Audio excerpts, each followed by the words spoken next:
Finals week. Yeah, we're Finals grinding week. right now. Yeah. All right, what's up, man? How can I help you guys out? I guess I'll just start first. But so basically, I was just curious. I don't really have too much to ask you. I was just curious about Podio. I kind of just I followed like a video of yours just starting a Podio and like creating it. And we have like Excel that we use just to like keep track of like people we've called, and like we're planning on doing direct mail soon also. And I was just kind of curious, is that better to use for like when you have like VAs, or is it like, what do you recommend? Do you think we should switch over to that, or? I mean, Podio's free, so it's like it takes about an hour to set up. Yeah. And so you just gotta ask yourself, is it worth an hour setting it up? That's pretty much it. We already kind of set it up. Yeah, like I already set it up, but I'm just trying to figure out if it's better to like switch it over to like, because we have everything through Google Sheets right now, and it is working. You just export the Google Sheet, import it into Podio, and you can just have both if you want.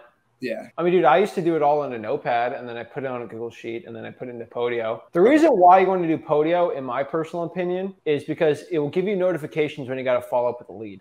And so you, like for Logan, is like, did Todd talk to this person or not? And once you start having multiple people, it's very important. So one example we always do is, like, for example, we have our inbound person who answers the phone, they answers it, or another acquisitions agent answers it, right? And they talk to the person, and they hear, where I just checking through the, after I got my butt whooped CSGO, but I'm going through it, and one of them says, oh, wait, what's your dog's name? They're like, Bubbles. And so what they do is, I love dogs. Guy puts it in the post, and when we go in the appointment, we're going to talk about Bubbles. Oh, wow, he remembers the dog. Right. I like this person. Logan, you don't remember who Bubbles is, but it's in the Podio because Todd talked to him. In the Excel, it's kind of tough to do that, right? Right. And like, wait, Todd, did you follow up with that guy? Did you not? Like, who followed up? And then it gets confusing, right? And so Podio is really good at that end. It's not going to make or break it for you, but it's just simple. You put if you do it the right way, we do it for Wholesaling.com. You put the lead in, the Zillow pops up. Like, it's just kind of simple. I mean, Excel's probably going to be the best alternative, but it's just up to you, dude. Okay. Yeah. Also, I did watch that full video, and I kind of just followed everything. Yeah. And I noticed that you do like 0.83 for like when you multiply like your ARV. Or, like, yeah, I just show you how to do it in my market. Usually we just put a 0.83 on it.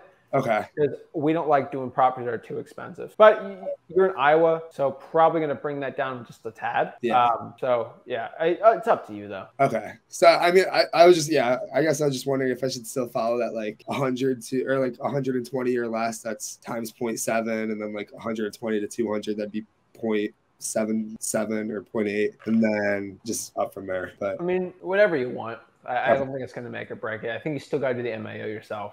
Yeah. Okay. You good, Todd?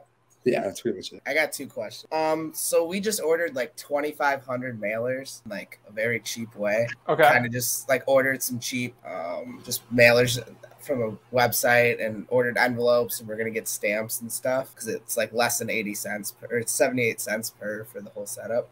But do you recommend that we should like try to send these only to government leads, or send these to also reverse driving for dollars, or like, should we do a higher portion for one? Or I think you're wasting your time doing it to reverse trying for dollars. Really? You need to have a system, dude. So, for example, I remember talking about this last week, probably. Do you know what your callback rate was on the reverse trying for dollars? It was lower, right? I can check what it is now. Yeah, I use this service called Tableau that I get for free with school. It's 13% right now. Yeah, I remember that. I was like, dang, that's low.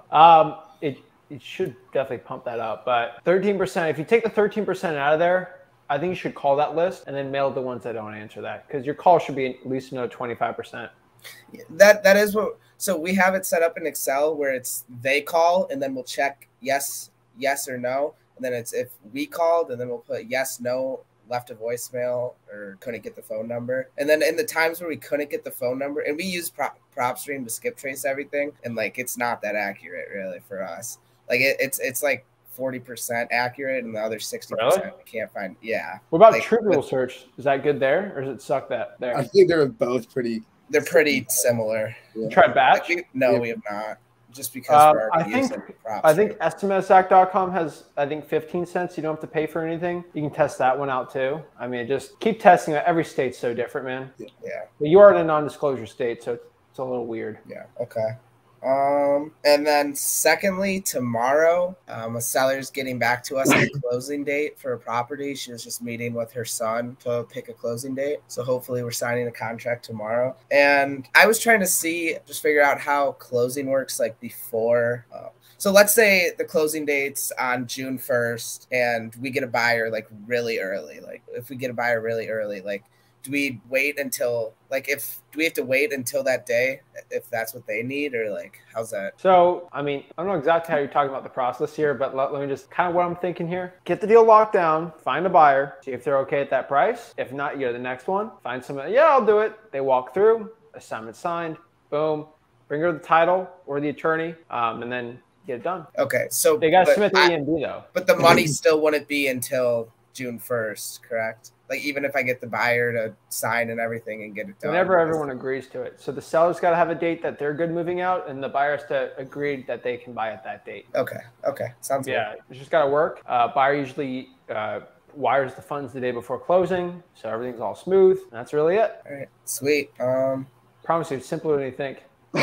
Yeah, all right. Okay. You just can't break the rules I have, though. If you break my rules with cash buyers, you will get burned hard. Really? Okay? So if someone gives you, for example, a loan approval, if they give you, oh, yeah, I know, like, for example, if Todd gives me a cash buyers thing and it says, Logan Finance Incorporated, I'm like, your name's not on, you're not Todd. Like, who is this, right? Oh, it's my partner. Well, okay. Well, let me call him. Let me make sure. Is he part of your company too? And if he's in the company, sure. But like, you just got to make sure everything's legit, right? And if you don't do that, you're going to get burned, man. So is a pretty high chance because like we just built a huge list of buyers, but like we haven't qualified any of them. It was just like people that said they were, people that just like kind of looked like they were. Let me not try to scare you guys. Let me tell you the truth. There are gurus out here that sell courses for tens of thousands of dollars that teach you to go to Facebook groups, specifically my Facebook group, because it's the biggest wholesaling one by active people. Don't start with it. And what they do is they pretend to be a cash buyer, lock you up, find one of their own buyers and make a profit on top of that. And if they can't find the buyer, they give you the middle finger and you lose your deal. They don't really care. Yeah. And that's what we're kind of, I mean, there's a lot of people that we like message off Facebook, and I kind of just said, like, ask them if they're still interested in like purchasing in this area. Cause I just went through Facebook and did like the same, like at gmail.com. Like, and then I mean, that works, but there's going to be a lot of bad ones, and that you got to be good at sifting it. Yeah. And so the one key thing I can tell you guys, all right, this is not, you guys, you're in college, you got finals, you're smart enough to do this, okay? Ask them how many properties they've bought for cash in the past year. And if that number is under 1, you know that they're probably not a good one, all right? Yeah. You haven't bought any houses for cash in the past year, and you're telling me you're this big shot buyer. Yeah. Come on, man, right? Yeah. Like, come on. Yeah, and if they give it to you and it's their house that they live in, like seriously, right? And you can look, you have per option, you can see if they bought it for cash or not, right? And so that's really how you separate the fakes from the real people. And unfortunately, these guru programs are just getting bigger and they're pretending to be buyers, and it's terrible. I'm trying to stop people from using them, but hey. Yeah. Okay. And then one more tiny quick question. So should I get a proof of funds from the buyer, or should I just walk through and get their earnest money before doing proof of funds? Or bro, just get the contract, man. Yeah, right? Just don't even worry about getting a proof of funds from them. No, I wouldn't worry about getting a proof of funds unless someone actually asks for a proof of funds. I wouldn't worry about the proof of funds. No, not us getting. Like, I was wondering if I get one. So I have a property under contract from a buyer. Yeah. Yeah, I always ask for it. Okay. And if they're like, Logan, I'm such a hot shot, I don't need to provide you a proof of funds. I get people that want to be cash buyers in Port St. Lucie, like, I'm buying deals from them, and I don't give them proof of funds. I'm like, here's the company name. Look up any properties I bought for cash. I bought 8 houses, all cash, just for my own portfolio. Sign the deeds at the title company. Look at it. Yeah. My name is Zach Ginn. You can look him up. Bought 8 deals last month, all cash. Signed the deed myself. Like, that's good enough for a proof of funds, in my opinion, right? Yeah. And notary stamped it. It says Zachary Ginn. I can show you the HUDs, right?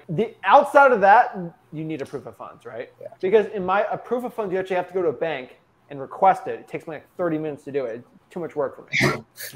And most people fake the proof of funds anyway. But if I was Logan and Todd to give you a proof of funds, it would be from Chase Bank, and it would say Zach Ginn has at least, and then whatever, if the house is 250, I'm not gonna tell how much money on my bank account, but it'll say Zach has at least $300,000 in there to buy this house for cash. Okay. And Chase Bank. And then what you're gonna do, you're gonna call Chase Bank and just confirm. And yep, this is a legit one. And sometimes people will literally fake a bank. People stoop low. And so it's like, I've seen YouTube videos of them just like telling me to go to a website to buy a fake one for $50, and I was like, you don't. If it's from like Chase Bank of America. Your friend Jerry. What? Your friend Jerry.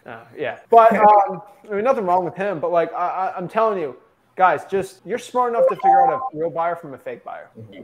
Okay. That's it. Sweet. Well, I hope next week we can tell you that we got a buyer for this contract for a good Yeah, for real. You got that in finals, so you got 2 closings to do. Yeah, we do. So go after it, guys. Like I'm telling you, you won't be the first wholesaler in college to do this, and keep it up, man. Can't wait. We'll do. Thank you. All right, keep it up, guys.